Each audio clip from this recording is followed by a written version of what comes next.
யோசிங்க.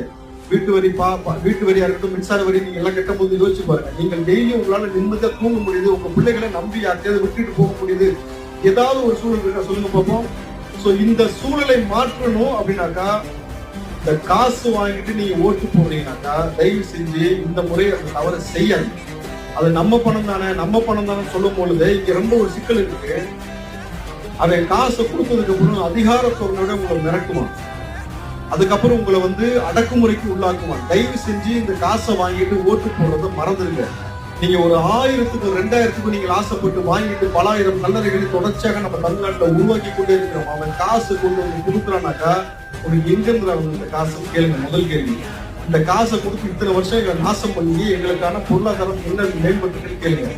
நல்லா யோசிச்சு பாருங்க. எத்தனை லட்சம் கோடி கடன் இருக்கு. அவன் வெற்று அறிக்கை கொடுத்து, வெற்று விளம்பரத்தை கொடுத்து, அவன் காசை கொடுத்து எந்த எம்எல்ஏ எம்பியாவது ஓட்டு போட